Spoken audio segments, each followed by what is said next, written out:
Last night, we told you the story of the Navy sailor in this iconic VJ Day photo that he had passed away at home in Rhode Island at the age of 95.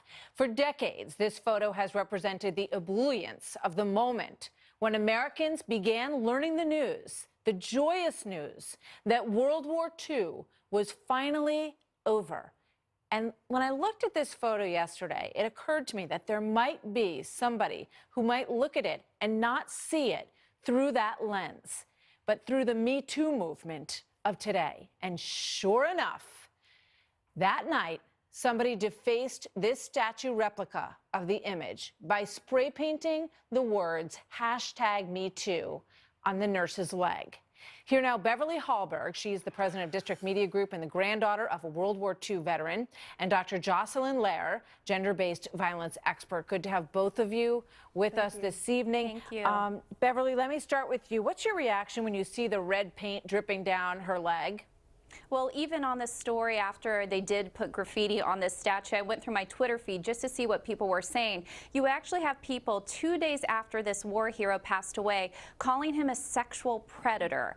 This just shows that the Me Too movement will go to great lengths to try to weaponize any story. As you mentioned, it doesn't give understanding of the historical context and the joy that day when Germany finally surrendered. But I actually think there's another part that's very damaging, which is this does nothing to help women who are true victims.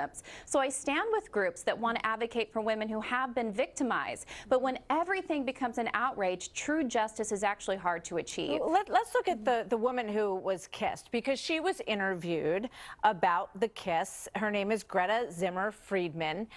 She said, "Suddenly I was grabbed by a sailor, and it wasn't that much of a kiss. It was more of a jubilant act that he didn't have to go back. The reason he grabbed someone dressed like a nurse was that he just felt very grateful to nurses who took care of the wounded." Dr. Lair, what do you say about all this? Well, I think that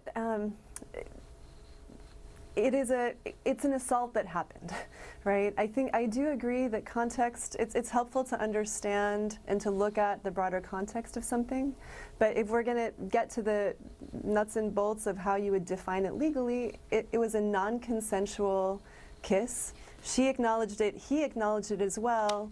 You know, but would I personally go so far as to call him a sexual predator and to use this kind of inflammatory language? You know, what he did was a crime. But you just called it an assault. And neither one of them said it was an assault. She said she understood why he wanted to grab her and kiss her. It's a kiss. His fiance was nearby. They had just run out of a show at Radio City Music Hall when they heard the news, went running into Times Square to be with all the other people who were starting to get this incredible news that the country was free from war. And he saw someone who looked like a war nurse and wanted to celebrate with her and grabbed her and gave her a kiss. Yeah, I mean, I think How's that an assault? If she were alive today, it would be really helpful to talk with her more, right? But what I read of her quote is where she also said that, you know, she didn't know him, this person just came and grabbed her and kissed her, that he was... But she never says in the entire interview that upset her, that she was bothered by it. She says it was just a moment. It wasn't about romance, it was about what was happening in the country.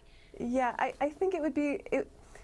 She's no longer here to speak further, right? But I think that, so I think it's hard to come to... She spoke in pretty great detail about the event when she was alive, Doctor. Yeah, so, sure. So in my opinion, based on what I read of her quotes, where she said she didn't know him, he came and grabbed her, it wasn't romantic, you know, to me it doesn't sound like she was looking for that. But you're leaving out, you're parsing her words, and you're leaving out the part where she says he grabbed someone who was dressed like a nurse because he was very grateful to the nurses who took care of the wounded. Beverly, I want to give you a chance to respond. Yeah, she also said before she died 2 years ago that she thinks of this as a wonderful moment. They even had a hard time finding who this woman was in the photo because so many women came out and said it was me. They thought of this as a good thing, and they wanted to take credit for it. And even when you look at the photo itself, there are people smiling in the photo. Yeah. So it doesn't take into account the historic. No one is alarmed by this going on. This is out in public. I mean, I think there's a lot in our history. There's a lot in our history that we need to bring into the forefront. There are a lot of mistakes